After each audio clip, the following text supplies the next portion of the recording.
story, internet. Hope you're all doing well and staying safe out there. So I wanted to make this video going over the Champions League matches that are coming up, the Champions League groups. The group stages start exactly 2 weeks from today on the 20th, so I thought this was a great time to go through the groups that came from the draw last Thursday. So, there is, in my opinion, one group of death, but having looked through, there are a couple of very tasty fixtures coming up. So let's start with Group A. So Bayern Munich, Atletico Madrid, Red Bull Salzburg and Lokomotiv Moscow. Now, obviously, Bayern and Atletico Madrid would be considered the favourites, but still, their matches could be very interesting, especially after what happened with Sevilla in the Super Cup. Salzburg, you never know. They're always a bit of a shock, so you never know what to expect with them. Lokomotiv Moscow, I hate to say it, but I can't see a lot from them, but you never know. That's the beauty of the Champions League, you just never know. On to Group B. Real Madrid, Shakhtar Donetsk, Inter Milan and Borussia Mönchengladbach. Now, if this was last season, where Mönchengladbach was still there or thereabouts in the Bundesliga, this could have been a very, very deadly group. But the way they're going this season, not that they're doing particularly badly, but they're not the team that they were last season where they had that impetus. So Real Madrid and Inter Milan should do relatively well in this group. Shakhtar Donetsk, though, again, they're another one of those teams that's just consistently in Europe, and every now and again they make it out of the group and have a bit of a run. So they could make it difficult, the Ukrainians. So definitely an interesting group to look out for. Group C, Porto, Manchester City, Olympiacos and Marseille.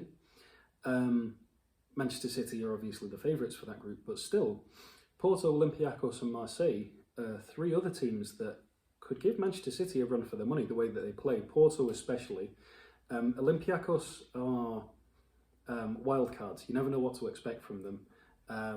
Marseille, I'm not expecting much from them in all honesty, but you never know. They've got West Ham's favourite son, Dimitri Payet, playing for them, so you never know. Group D, Liverpool, Ajax, Atalanta, Midtjylland, or Midtjylland, Midtjylland, however you say that team. Liverpool, again, favourites. Ajax, another team that they were from a couple of years ago when they made it all the way to the final. So I think it's going to be Liverpool and Atalanta. Atalanta breaking the goal-scoring record for the Serie A last season. Alejandro Gomez is just an incredible player. If they can keep Milik fit, because they did miss him, and not Milik, Ilicic, the other Eastern European, Ilicic fit, because they did miss him when he unfortunately was out of the team due to his depression, then I think that they could go far again. They were unlucky not to make it against PSG, but I think this could be their year. Alejandro Gomez, like I said, just keeps on going from strength to strength to strength. Group E, Sevilla, Chelsea, Krasnodar and Rennes. Stade Rennais. Not Stade Rennais, Rennes. Rennes? A French team. Sevilla obviously won the Europa League last year. Chelsea will have a point to prove. And Krasnodar, I can't see them really doing anything, but could be an upset. I mean, you never know with these Russian teams. You never know what they're going to achieve. Rennes or Rennes, again, don't know anything about them, but I think this is easily going to be Sevilla and Chelsea's group. On to Group F, Zenit, Dortmund, Lazio and Club Brugge. You would expect Dortmund to do very well, especially with Haaland in the form of his life. I mean, if we're just talking from a FIFA standpoint at the moment, his rise is astronomical. It's absolutely astronomical. It really is. From a FIFA standpoint, he went up from like a 73 rated all the way up to a 90 rated by the end of the season. It was crazy. But anyway, in real life, he's very good as well. So I think this is going to be Dortmund and Lazio's time, although Lazio have been struggling recently, so opportunity for a Bruges or a Zenit to sneak in and take their crown while they're not looking. Dortmund, I see going all the way though. Group G, it's the battle of the heavyweights. Juventus, Barcelona, Dynamo Kiev, and Ferencváros. Before I get to the big one, Ferencváros, I mentioned a couple of weeks ago. First time they've qualified for 35 years.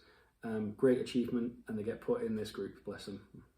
But great day for them. Go to the Camp Nou, go to Turin to play Juventus. You can't say any more than that, really. So Messi versus Ronaldo. First time it's happened since Ronaldo left Madrid. It is going to be an interesting match. It always is when it's Juventus against Barcelona, and especially when you've got those two going at it. I think Juventus are in the better of shape at the minute, and I think they're going to edge it. But you never know with Barcelona. On their day, if they can decide to switch it on, if Messi decides to take control, who knows? But I think this is going to be Ronaldo's, personally. Even that being said, I think it's going to be Juventus and Barcelona getting out of this group easy. So, on to Group H. The big one that I mentioned earlier. In my opinion. Obviously, I'm biased. PSG, Manchester United, Leipzig, and Istanbul Başakşehir. PSG will be wanting revenge for that night at the Parc des Princes. Manchester United have to prove themselves in this group. At least put in a good showing. Leipzig, I think, might struggle without Timo Werner. You never know. They could prove me wrong, and they have brought players in. So those players could be the next Timo Werner and fill his shoes with no problem. The way that they play is very interesting, very fast, very free-flowing, so they could cause a problem, especially for Manchester United with the way our defence is going at the minute. But the big one is obviously PSG versus Manchester United. Edinson Cavani, our new signing, against his old team. One of the first games he'll play for us. Very, very interesting matchup. I think it's going to be PSG and Manchester United. I kind of hope it's going to be PSG and Manchester United. But even if it's not, I think Manchester United will end up in the Europa League. I think PSG are guaranteed, and it's between Leipzig and Manchester United. No disrespect to Istanbul Başakşehir, I just don't know anything about them, so I don't know what to expect. I honestly don't. I don't know what they're capable of. I don't know what players they have. I don't know what to make of them. So they could be one of those hidden teams, just like Apoel Nicosia did a couple of years ago, just like Ajax came out of nowhere. So until the 11 players get onto the pitch and show us what they're worth, we don't know. So, but that was my roundup of the Champions League, group stage anyway. I'll do another video once everything's been wrapped up, and obviously I'll still be doing my midweek matches, reviewing the games that have gone on, previewing the games that are coming up as they happen. So, but yeah, that's my review of the Champions League group stages. I hope everyone is doing well, staying safe, keeping out of trouble, and I hope you all have a wonderful day. Thank you.